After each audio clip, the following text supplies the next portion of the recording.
New Hampshire. We're so excited here to be with candidate Jason Palmer, to talk about foreign policy and his vision for what America's role in the world can and should look like. I'll do a quick introduction of him in a moment, but I wanted to just make a couple of mentions about the World Affairs Council of New Hampshire, which is a nonprofit, nonpartisan, membership-based organization centered in New Hampshire, but with a truly global reach. Last year we had people watch our events online in over 120 different countries, which we really appreciate people's interest and engagement with these important programs. As a nonpartisan organization, of course, this event is for informational purposes only and does not constitute a endorsement of any type. And the World Affairs Council of New Hampshire does not take any stances on policy, politics, candidates, or parties. We are here to be the platform for discussion and hope that you engage with these conversations in order to better understand complex global issues and approach them from the vantage point that you bring. So, with that fun part out of the way, Jason, I'd like to take a moment just to introduce you. Jason is running on the Democratic side of the ballot. He's on the ballot in multiple states, including here in New Hampshire, and his background is in leadership roles at many different high-level corporations that I'm sure many people have heard of before, including Bill Melinda Gates Foundation. He's also a social impact investor, having an entrepreneur, and has started helped to start as well several businesses throughout the world, really, I think. It's true.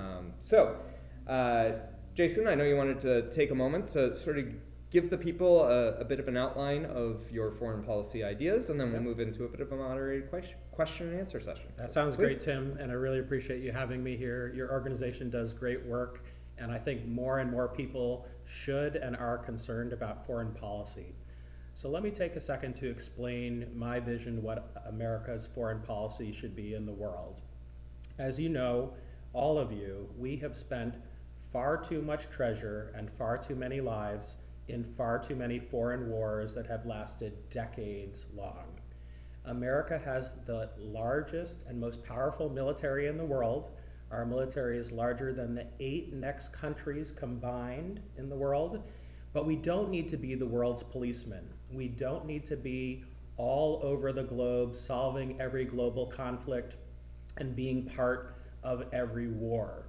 Now that said, there are certain wars that are worth getting involved with, and then there are others where we should step back and let the regional players play their part. I'm not recommending an isolationist policy. I'm recommending a smart, sensible policy of engaging with the world where it makes sense to advance key core values of the United States. Those values are freedom, democracy, human rights, self-determination, and making the world a more peaceful place so that more people can live in harmony and peace. That may sound Pollyanna-ish to some of you, but I actually believe if it's a core goal of the United States to promote peace in the world, we can encourage more peace, we can save more lives, and we can make the world a better place. Now, another thing that America can do is provide help to countries around the world in adopting technologies where the United States needs to play a global role. As you all know, climate change is the biggest issue of our time. The world is heating up year after year. More and more forests are burning. More and more species are being depleted around the world. I spent a good amount of time on the board of the Smithsonian, National Zoo, and Conservation Biology Institute, so I know this very well. And we can play a leadership role in making sure that the technologies get broadly used all across the globe to combat climate change, to move the world to green energy, to electrify everything, not just here at home in the US, but globally, and that can be a huge boon for our economy.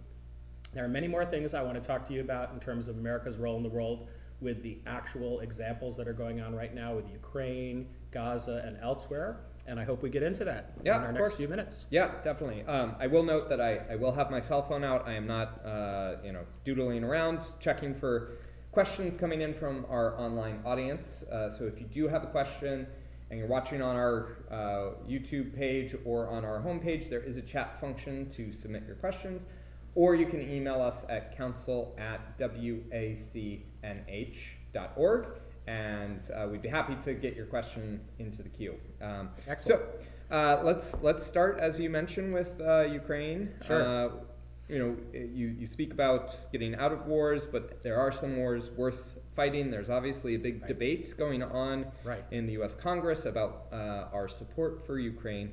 Yes. Can you explore with us a little bit about where you land on that debate and, Yep. and why you feel it is or is not important for the U.S. to be involved? Absolutely, absolutely. So one of the principles I mentioned, which is a core American value, is self-determination. When I was lucky enough to work for Senator Daniel Patrick Moynihan of New York as an intern in the Senate, he had me actually go to the National Archives and research where did the idea of self-determination come from? How long has that been around, and what is its support? And self-determination is a really important concept. It means that the people in a geographic region are free to determine what their government is and what country they are part of. The state of Ukraine has been in existence for a while now, and it is a valid nation state that's part of the United States. When Russia invaded Ukraine, they were violating the self-determination of those Ukrainians. And whenever self-determination is violated, the United States should step up as a world leader and help push back that tide, especially because in this case, Vladimir Putin had written a very long 10-page op-ed article about 9 months before the invasion, stating that he didn't just want to invade Ukraine, he wanted to create Greater Russia and invade additional countries too. So when a world leader behaves like this and invades its neighbor and says it's going to invade more neighbors, it's essential that the United States stand up for and defend a democracy like Ukraine. Now, this doesn't mean putting our troops at harm.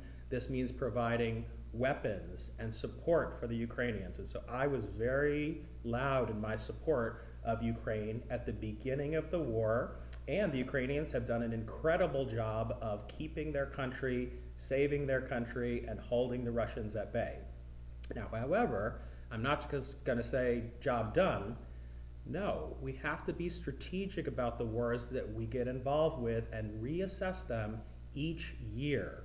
So at this point, what's happened is the Ukrainians and the Russians have got to a stalemate where the Russians control a good amount of territory in southeastern Ukraine, and the Ukrainians still have 80% of the country under their control. This looks very much like World War I, when there was a stalemate that lasted for a long time with lots of death. If we are also going to be committed to not getting involved in forever wars like Afghanistan and Iraq, we need to recognize that at this moment it is a time to seek peace. And in fact, there have been numerous articles that have come out recently saying that Putin has been saying he's interested in peace. Russia is even drafting people who are as old as 65 years old at this point. Russia is quite depleted by this war, just as the Ukrainians are depleted by this war. So when President Biden said we need $60 billion more to continue to fight this war, that's not the right choice, actually. That's a very large amount of money. To the American people, that seems like we're getting deeper into this war, just like we got deeper into Iraq and deeper into Afghanistan, and those wars became very long and almost never ending. In fact, this is the moment to seek peace with Russia. If we encourage the Ukrainians to seek peace with Russia, what will end up happening is we can end the war within a year, and Vladimir Putin will not be able to invade additional countries, and we will be able to stop things right as they are. However, if we deepen our engagement in Ukraine with this additional $60 billion, we're on the path to another Afghanistan. We're on the path to another Iraq, and that's not the path that we want to go down. So I apologize for that being a complicated answer, but every war must be reassessed each year so we don't dig ourselves deep into a 20-year grave. Sure, and as we all know, there are no easy, not complex answers in global affairs. So Yeah. never apologize for actually going through and talking about what an answer really is, and not just looking for that soundbite. Thank you, I appreciate that. And so I want to dig a little deeper on that. Some analysts have said that the best negotiating position that Ukraine can enter into with Russia is with the full faith and support of the U.S. government. So how do you signal that if you are also saying we need to start making this exit? Well, you certainly don't signal it the way that's being signaled right now, where Congress is saying they're not going to pass the aid, and the Biden administration is still going for a much larger amount of aid than the American public is willing to support. So what needs to be done is a correct amount of aid needs to be designed, not necessarily focusing on the number, but the technologies involved, so that Ukraine can get to the bargaining table and so that Ukraine can actually sue for peace at this point. Now, it's not a peace anybody's really going to love, because it's very likely that some parts of what was formerly Ukraine will become part of Russia. But if you take the time to learn about these regions, between 50 and 80% of the people that live in those regions were actually Russian speaking and actually voted for the alternative political party than Vladimir Zelensky's party. So it's not a perfect outcome, but this is the tough conversation that most politicians are not willing to have. We're either going to have 10 more years of war in Ukraine with an almost enormous drain on our budget, or we can work behind the scenes to get peace in 1 year, where a little piece of Ukraine will now be part of Russia. And I would argue the second one leads to less loss of life, a quicker establishment of democracy in that region, and maybe if we play our cards right, this smaller version of Ukraine could actually become part of NATO. Yeah. And one final follow-up on that, and of course we don't know what Zelensky's government is necessarily thinking about suing for peace or having these negotiations. We can only see what he says publicly. Yep. So with what we've seen publicly being that they do not want to give up any of their territory, their conditions for negotiation is the removal of all Russians. How do you convince them to come to the negotiating table? Well, ultimately, Zelensky and the Ukrainian people have to decide for themselves. This is not for the United States to dictate the outcome. However, when you can see that the funding is going to decrease over time, what you should do with your friends, and I consider Ukraine a friend of America, is to share with them, this is the funding that's going to be coming to you. You need to prepare for the future. And this isn't something you should do in public, but this is the conversation that should be happening behind the scenes right now. I'm not certain if it is, but I'm hopeful that if my voice becomes louder in this debate, it will be happening behind the scenes. Great. So let's turn to the other major loss of life incidents, Israel-Gaza, Israel-Hamas. We have seen just a very raucous debate about what is going on there. There's a lot of passion, a lot of strong feelings on both sides. Can you talk to us a little bit about what you think America's role is in that conflict? Sure. So mostly America has allowed the Israeli-Palestinian situation to fester over the last 20 years without moving it towards a two-state solution. Politicians on both sides have mouthed support of a two-state solution while allowing 700 settlements in the West Bank, while allowing Gaza to become such a terrible place to live over the last 20 years. And the Israeli government actually provided funding to make Hamas stronger. Now, when Hamas attacked on October 7th, that was the worst terrorist attack since 9/11, and every single Hamas leader needs to be brought to justice. This is extremely important. There cannot be a terrorist attack of any kind where the leaders of that terrorist attack are not brought to justice. However, at this point, I'm much more aligned with Bernie Sanders than anyone else, that we can't just keep providing aid to Israel without also getting the Netanyahu government to say they believe in a two-state solution. They will stop building settlements. They will stop carpet bombing the Palestinian areas. Hamas is different than the Palestinians.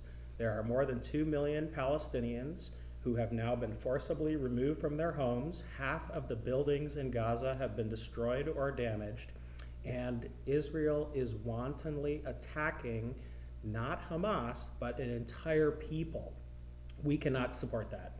The United States believes in peace, and the United States needs to stop providing funding to the Netanyahu government until they declare a ceasefire, and they also declare that they are in favor of a two-state solution. So just based on what you're saying, and I want to just make sure we're clear. Yes. It sounds like collective punishment, forcible displacements.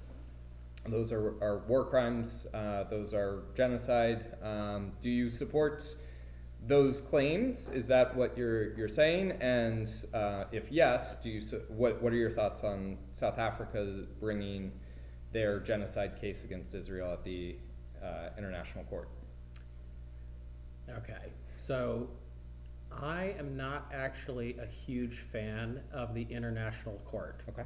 The United States has domain over its territory. Israel has domain over its territory. South Africa has domain over its territory. The United States has had a complicated relationship with the International Court over many years, as I'm sure you know. And I do not support South Africa claiming that what Israel is doing is genocide. I actually believe the Israelis think that they're trying to destroy Hamas. That's actually what their stated claim is. And I believe that that's what they think they're trying to do. However, at this point, 20,000 Palestinians, most innocent, have been killed, and the Israelis are not actually pursuing a tactical capture or kill of Hamas leadership. They are pursuing something less of genocide, but worse than finding the perpetrators. Okay. Great. So moving on to the other big global issue that's getting a lot of talk in the primaries, U.S.-China relations. Mm-hmm. They have ebbed and flowed over many decades, but certainly on an ebb over the past couple of years.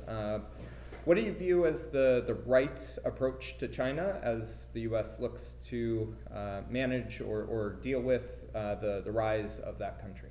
Right. So we are now living in a multipolar world where the United States is not the sole superpower anymore.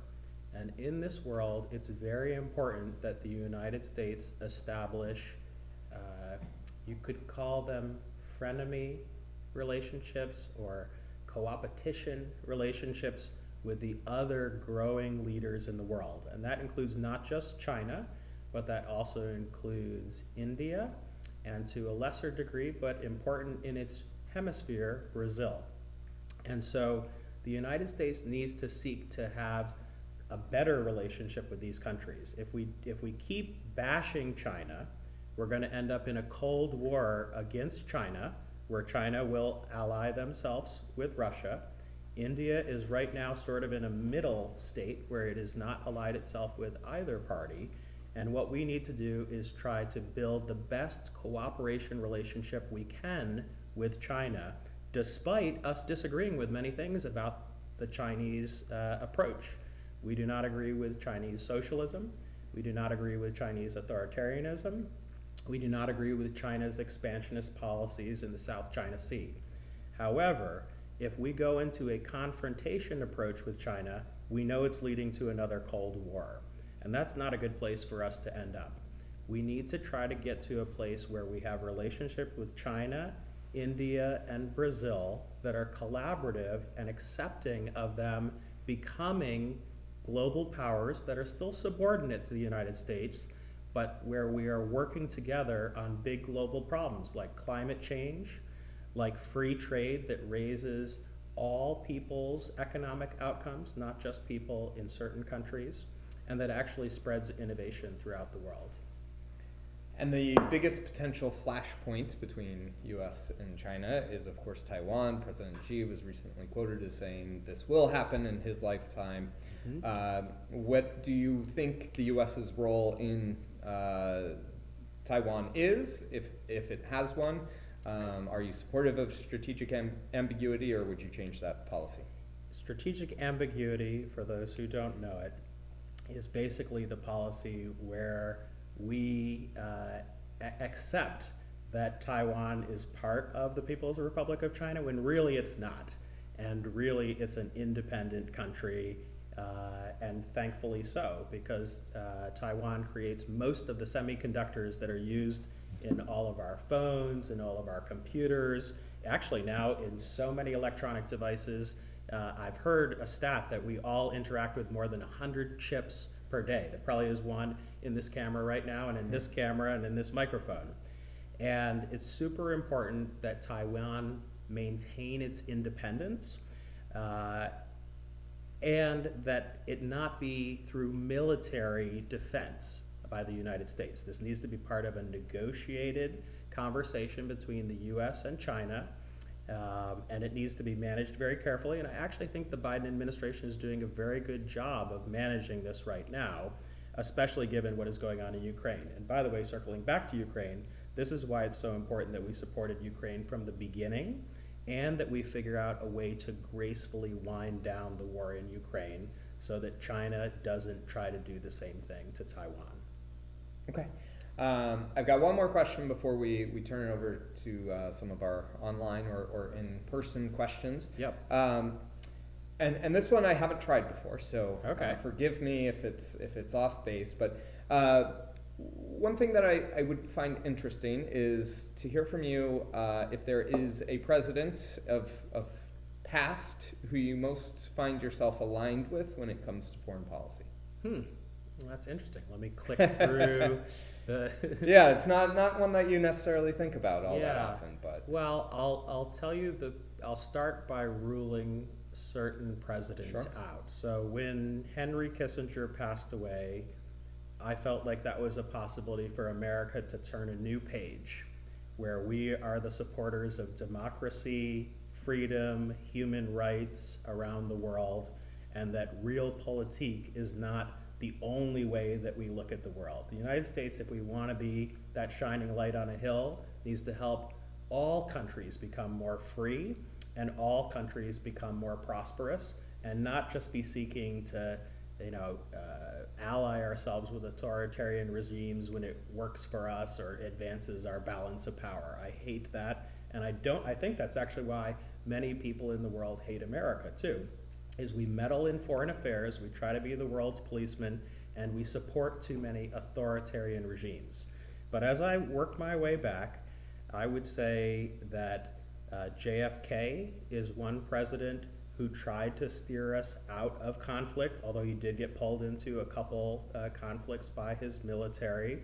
Probably Dwight Eisenhower, even more so, even though the Korean War happened on his watch. His goal, and in fact actually the truce that ended that war, which set up the North Korea, South Korea demilitarized zone, that was kind of like what I'm recommending we do with Ukraine and Russia. That was a complex negotiated settlement that ended a very big war from that era. So if I had to say, it would probably be Dwight Eisenhower, but with a little bit of Ronald Reagan thrown in, honestly, because I do believe we need to keep the strongest military in the world for defense purposes. And we haven't talked about this yet. We need to do a much better job of upgrading our drone technology. Right now we get too much of our drones from China. We need to be building them here. We need to be upgrading our cyber technology. The wars of the future are not going to be like the wars of the past. They're not going to be fought with huge ground forces, big navies. They are going to be much more technological. They're going to be in space, knocking out satellites, and basically digital wars. And we are not as well prepared for that as we should be. Okay, great. So I do want to bring in some audience questions. So of course, if you have a question, please, as a reminder, if you're watching online, send it via email or enter it onto our YouTube chat. But Lily from Exeter is asking, with your background in venture capital, technology, one of her biggest concerns is the future of AI. Yes. She would like to know what sort of ways in which you think AI can, should, or should not be regulated. Okay, great question, and I've been asked to talk a lot about AI, so I feel pretty well prepared to answer this question as well.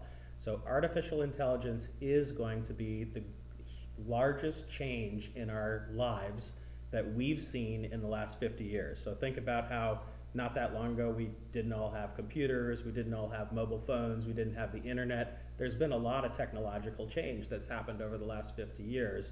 Artificial intelligence will dwarf that. And you can already see the beginnings of it with ChatGPT and GPT-4, Midjourney, all the other technologies that are coming out. However, we also have a good model to think about how AI should be regulated. AI is like nuclear energy. When the United States detonated the first 2 atomic bombs in 1945, it took until 1957 to establish a nuclear regulatory regime, both here in America and internationally, which has actually done a pretty good job of minimizing proliferation and keeping the nuclear genie, for the most part, in the bottle. But we don't have 12 years to regulate AI. We need to actually get this ball started now. And there's a very simple way to think about this. AI that is used to write papers or work with words can only do so much damage. That's AI that's contained to the space of ideas. However, once AI is connected to things in the physical world, think AI driving cars, AI driving drones, AI interacting with people in large physical ways, perhaps running cranes to build buildings. This is where the safety aspect really comes in. And we need to move aggressively. We need to actually follow the same pattern that was outlined between 1945 and 1957 to establish the nuclear regulatory regime. We need to do the same thing, but on an accelerated pace, to come up with a global agreement on AI and how AI is used in the real world with physical objects. And that's part of why I think it's really important that the next president be someone like me, someone who understands technology, has been investing in technology for 20 years, is advising a number of AI-based companies, that we can't wait. We don't have 12 years to figure this out. We need to actually figure it out in the next 2 or 3 years. Okay, great. So Tony is asking, as we approach our relationship with the world, of course there's been a lot of conversation around the value of allies over the past several years. So can you talk a little bit about what your approach to U.S. allies would be in a Palmer administration? Absolutely. So it's very important that we increase the number of allies we have in the world, and that we also work to push the countries that we work with to adopt our values. And let me go back through those values again. Freedom, democracy, human rights, self-determination, and a commitment to peace. This is what America stands for. This is why people come to America from all over the world, is because they see us as that country that has that ability to give freedom to everybody, that everybody has an opportunity. And we need to encourage that all over the world. So when things like the Freedom World Index are published, I look at it and I see, why does this country have a score of 59? Why does this country have a score of 74? What could the United States do to be encouraging democracy in those countries, or encouraging human rights? And I should also mention encouraging commercial rights. It's extremely important for entrepreneurs in these countries to be able to start businesses, to be able to engage in trade, and commercial rights are often overlooked, but it's why America is the successful country that it is. We have an extremely free society when it comes to starting businesses, growing businesses, inventing new things, and we need to encourage that around the world.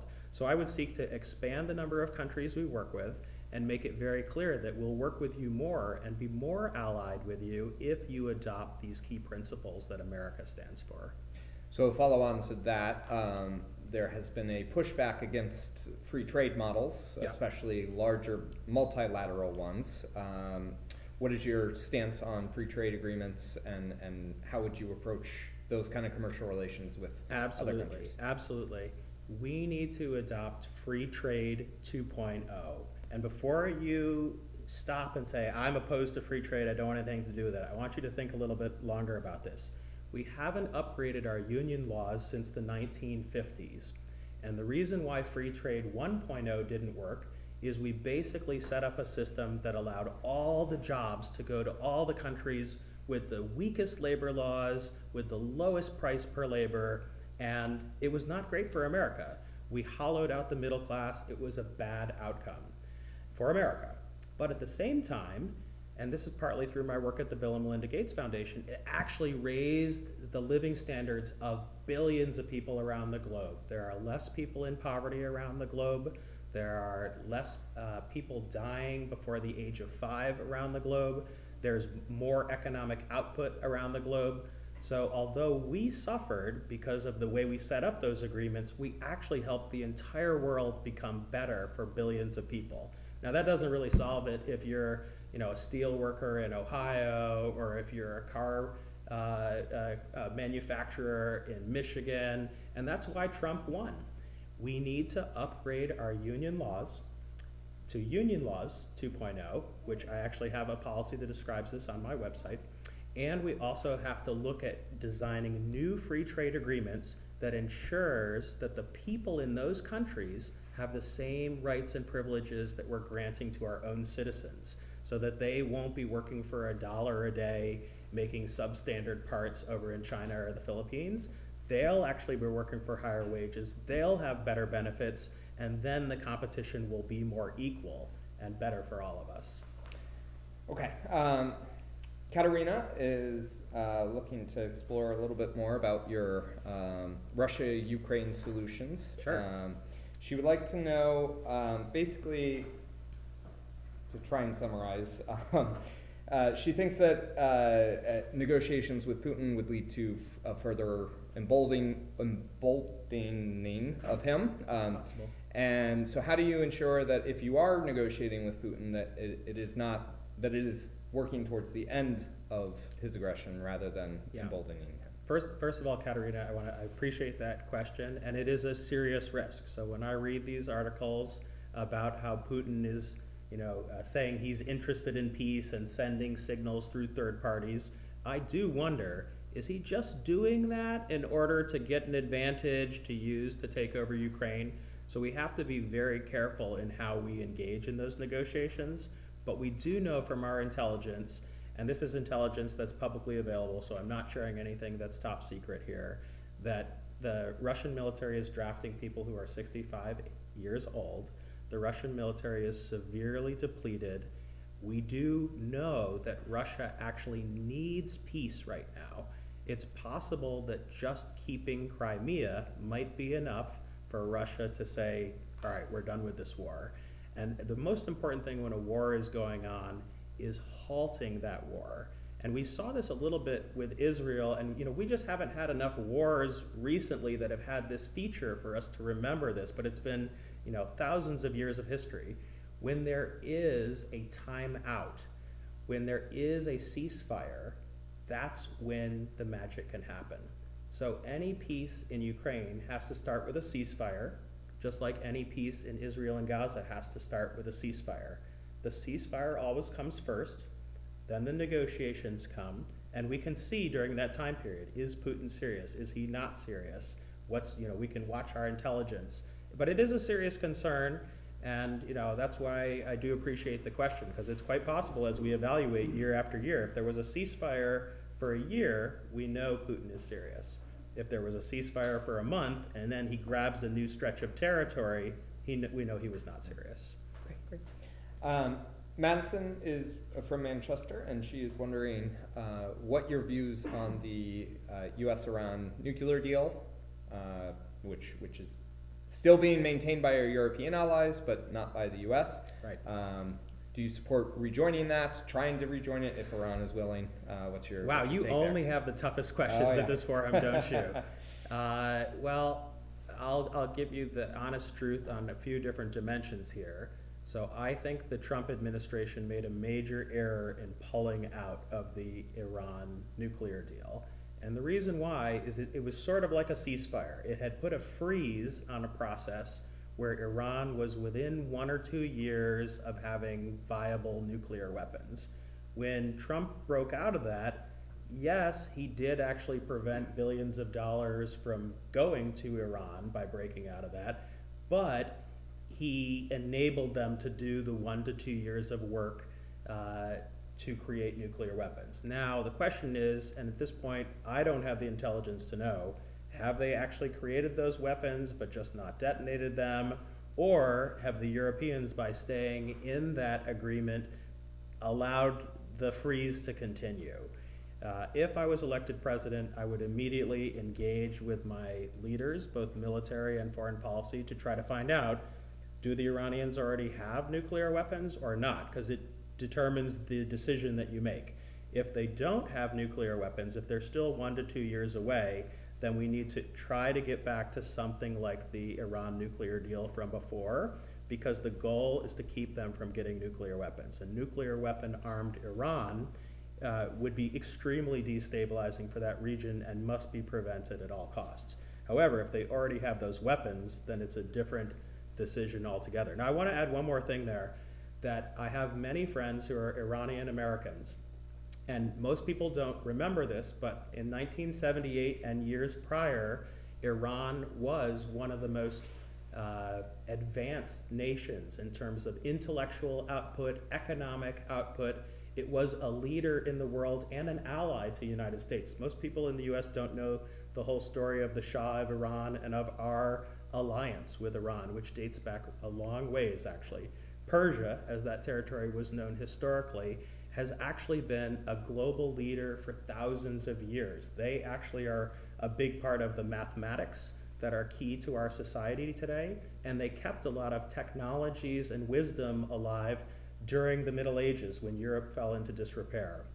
So my goal would actually be to try to figure out a way to establish a positive relationship with Iran, similar to the relationship I was describing before with China and India, and making sure we have a positive relationship with Brazil. Iran is the country in that region that is the key. And if we can have relationships with Iran and Saudi Arabia, a whole new level of peace could be ushered into the Middle East. And of course, I should also mention Israel, but Israel needs to get rid of the Netanyahu government before there can be any real peace in that region. Okay.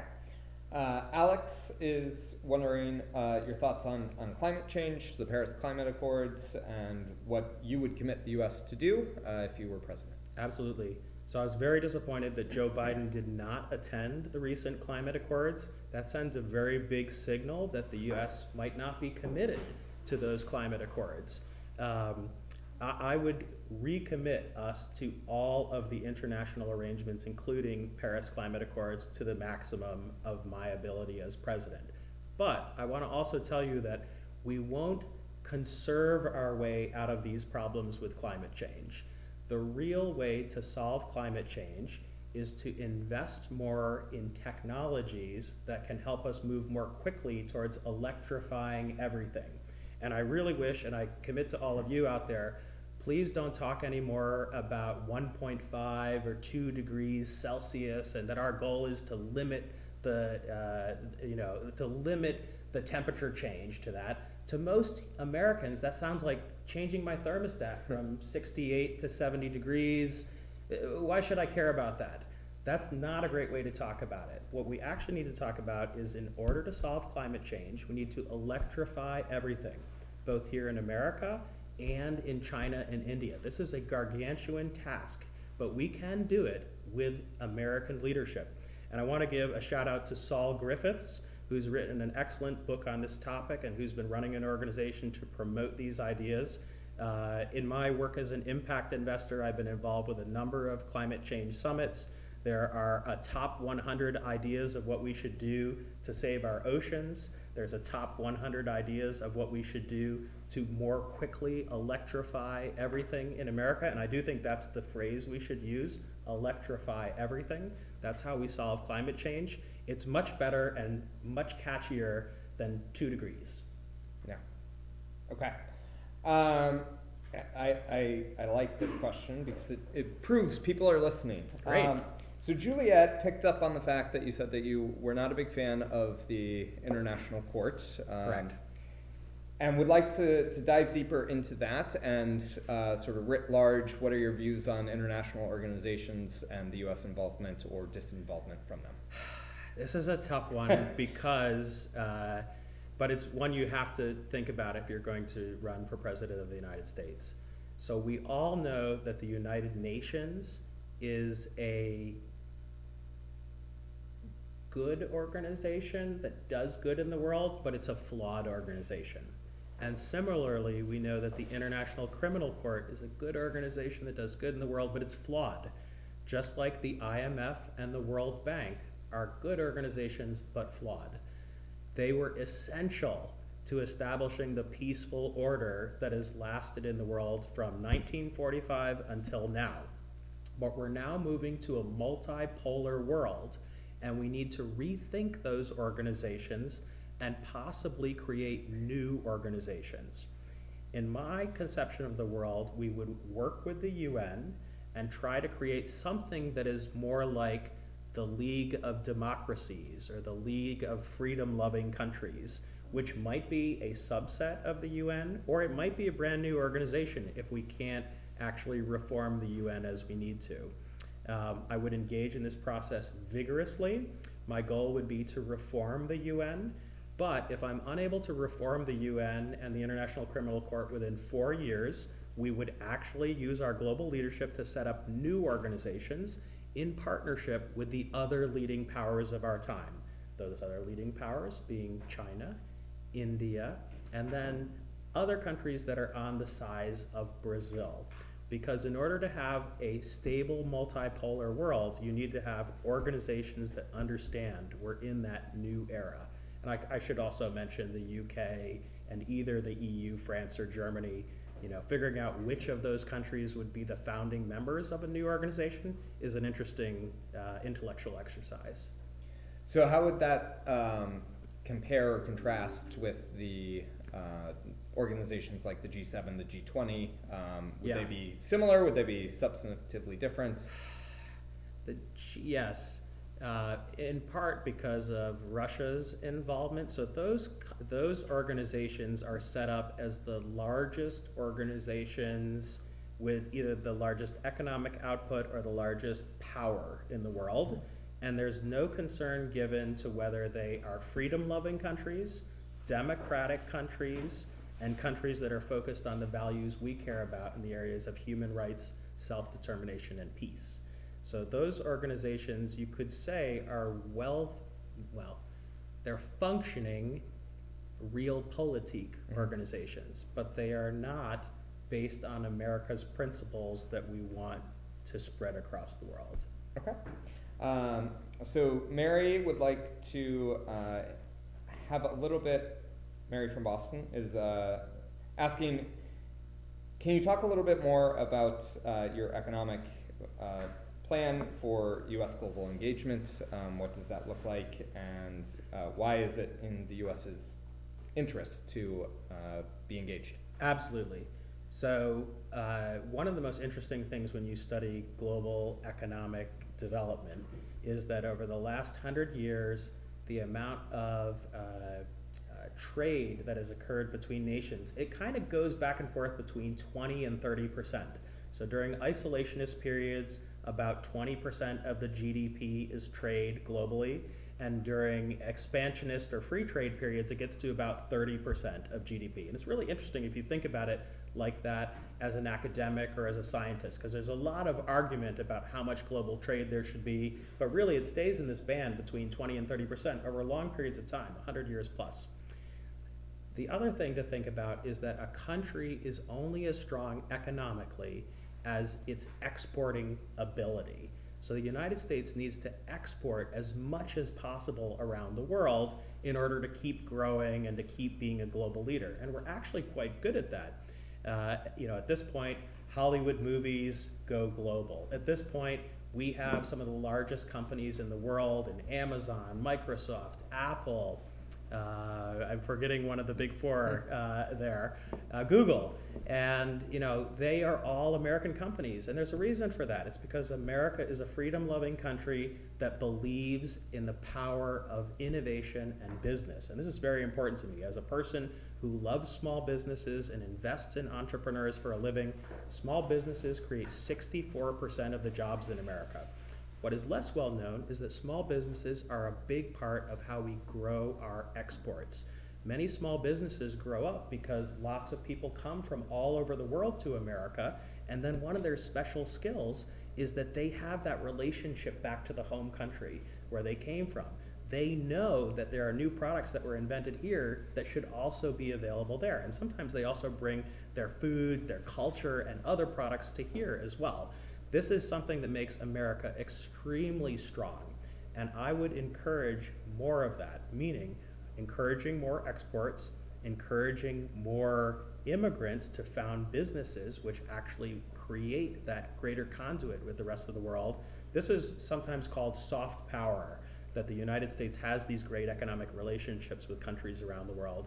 And in the past, politicians have paid way more attention to hard power. In my administration, we would pay 10 times the attention to soft power as has been paid in the past. Okay, great. So that leads me to a question that Michael submitted, and he's interested to learn more about your immigration policy. You mentioned many immigrants are Yes. leading business people and entrepreneurs. Yeah.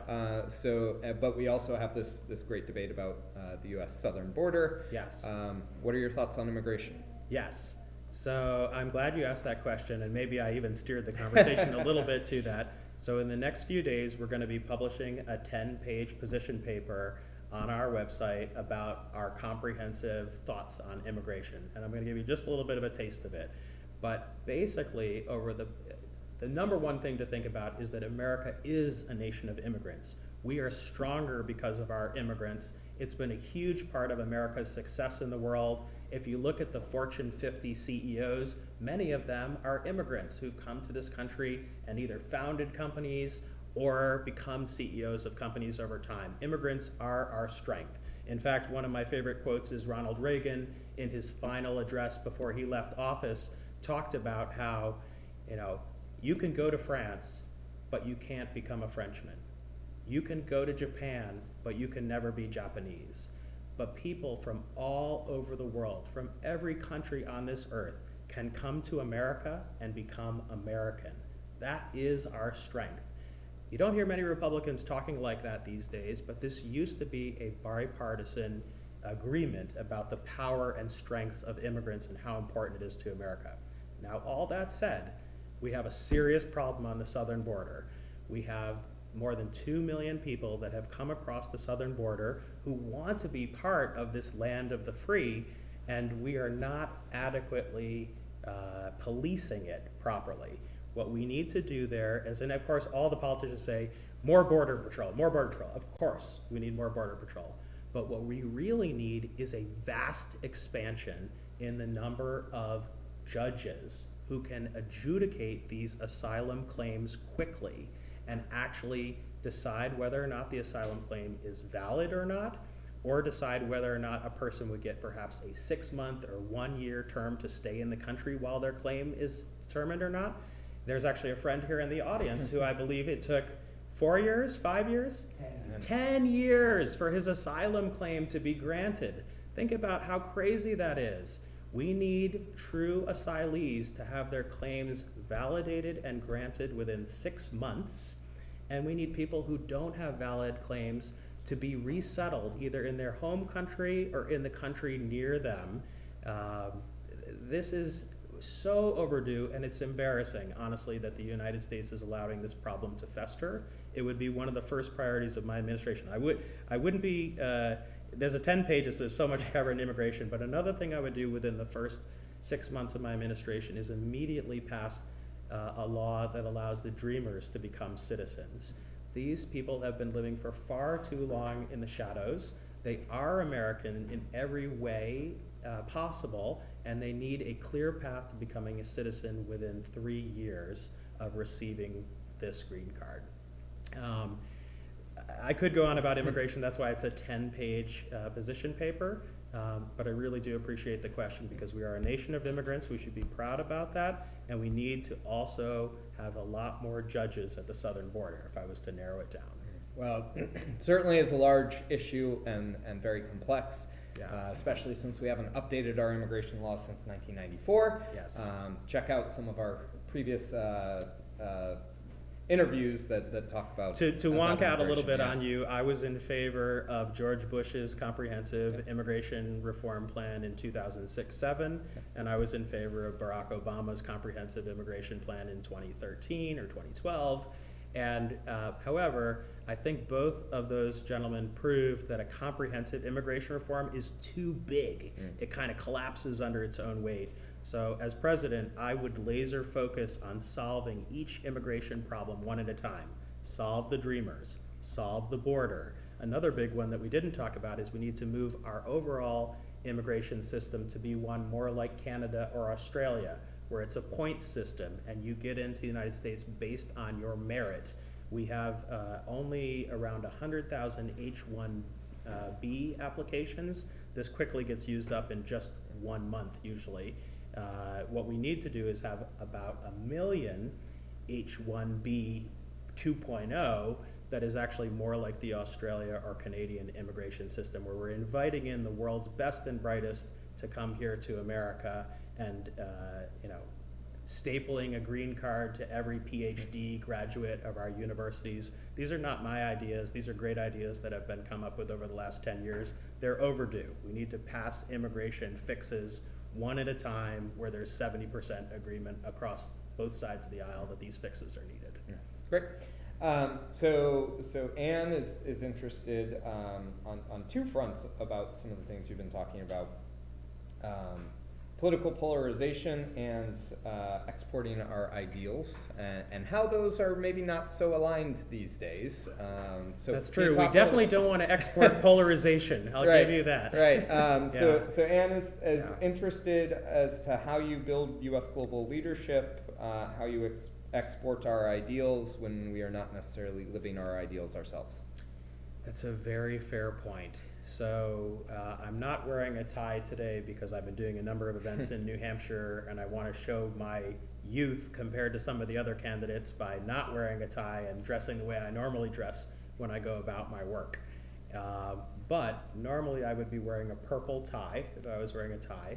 And the reason why is, though, even though I'm a proud Democrat, it's very important for me to say to everyone out there that I think great ideas come from all across the political spectrum. And that's why I wear the purple tie, because sometimes great ideas come from the Republican Party, sometimes they come from the Democratic Party. I'm actually very attracted to independent ideas and progressive ideas and libertarian ideas. In fact, I've told some people that I consider myself kind of progressive libertarian, and they laugh at me saying that's not possible. But I admire Bernie Sanders and I admire Friedrich Hayek, and I think there's great things to be learned from leaders on all corners of the political spectrum, especially if there's evidence that solutions work. And I would credit Bill Gates for teaching me this. When I went to the Bill and Melinda Gates Foundation, and this is a little bit showing my own naivete at the time, we were engaged in helping colleges and universities improve their graduation rate, make them more accessible to people from low-income backgrounds. And we had a whole bunch of, I'll call them bean counters, who were scientists who were calculating exactly how many more students were graduating and how many more students were getting in, and what was the cost-benefit analysis. And I have to admit, I thought this was sort of crazy that there were so many people who were doing this measurement. But then I realized, and I remember the day, I was sitting with Bill, I said, wait a minute, you can apply the tools of science and data to every question? Even social science questions? And then when you really think about it, it can apply to everything. You can measure the results of any experiment, whether it be a policy experiment where you're looking at, there's been gun control laws where they look at how many people are killed by guns on this side of the border versus that side of the border, where the law is passed on one side but not the other, and effectively those two cohorts are very similar. And you can decide this policy actually reduced loss of life, or this policy actually increased loss of life. And when you apply that all across all the various things that the Gates Foundation was doing or that a federal government is doing, you can actually measure the effectiveness of all policies. So this is a really important part of my campaign as well, is that we're not going to have any more laws that don't get updated for 50 years, 100 years. No. Every 10 years after a law is passed, we're going to measure its impact based on its original goals, and we're going to see how it did against that impact. And we're actually going to calculate for all the dollars spent, what was the benefit. And we're going to use that information to push Congress to update those laws that haven't been updated in a long time. This is really important to me as an impact investor, and that means I invest in mission-driven companies that are making the world a better place, and they are for-profit companies, like companies that are educating people in prisons, or companies that are helping students with special needs in K-12. All of the companies I invest in, or I should say most of them, are education, technology, and workforce companies. We always publish every year an impact report about how have those companies done towards their impact goals. We require them to report their impact results quarterly, just like they report their financial results quarterly. If we can do this as a small venture capital firm in Baltimore, Maryland, the federal government can do this for the trillions of dollars that's being spent on all these programs where we have no idea of their impact. Okay, so we're just about time here, but I've been back pocketing this one. Okay. So You're earlier, going to hit me with a zinger here. No, at the no, end, not huh? a zinger. Just something I'm interested to hear more about. Sure. Earlier, we sent your campaign a list of 3 questions. You can find the full answers on our website. Check it out. Really interesting. But one of the questions we sent over was, in your first 100 days of a Palmer administration, what foreign policy goals would you have? And one of the things that you mentioned is a Department of Innovation and Technology. Yes. Can you talk a little bit more about what that looks like and what that would be? Super important. So as someone who's been an entrepreneur and a turnaround leader, one of the first things you do when you look at an organization is you say, what's missing in this organization?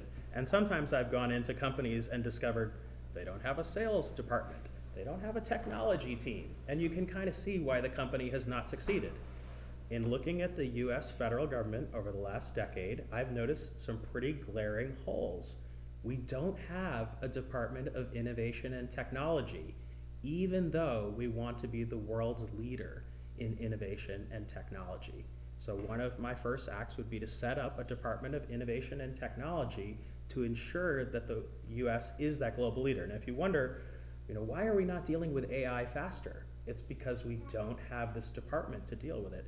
If you wonder why Obamacare, when it first rolled out, was such a disaster, it's because we don't have a Department of Innovation and Technology. And this is, in fact, the department which would be doing the impact reporting and measurement of all these laws to see, are they achieving their results, and making recommendations as to how things can be more innovative across the government.